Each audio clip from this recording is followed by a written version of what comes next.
عن يحيى بن سعيد أن عبد الله بن مسعود رضي الله عنه قال لإنسان إنك في زمان كثير فقهاؤه قليل قراؤه تحفظ فيه حدود القرآن وتضيع حروفه قلیل من يسأل کثیر من يعطي یطیلون فیہ الصلاۃ ویکثرون الخطبۃ یبدون اعمالهم قبل اهوائهم وسیأتی علی الناس زمان قلیل فقهاؤه کثیر قراؤه یحفظ فیہ حروف القرآن وتضيع حدوده كثير من يسأل قليل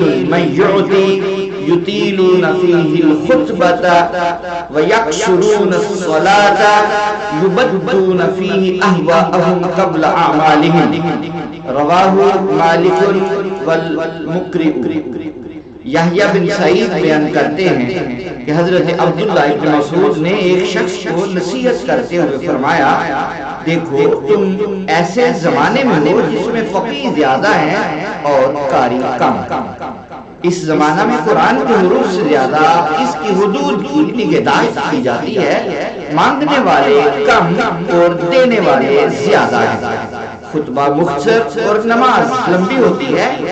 اس زمانے میں لوگ اعمال کو خواہشات پر مقدم رکھتے ہیں، اور قرب قیامت کے وقت ایک ایسا زمانہ آئے گا جس میں فقیہ بہت تھوڑے ہوں گے اور قاری بہت زیادہ ہوں گے۔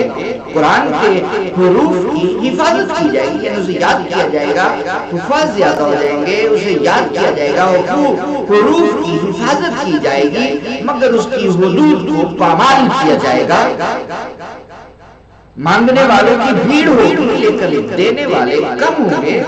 تقریریں بڑی لمبی چوڑی کی جائیں گی لیکن نماز مختصر سی پڑھی جائے گی، اور لوگ اعمال سے زیادہ اپنی خواہشات کو مقدم رکھیں گے۔ اسے امام مالک اور مقری نے روایت کیا ہے۔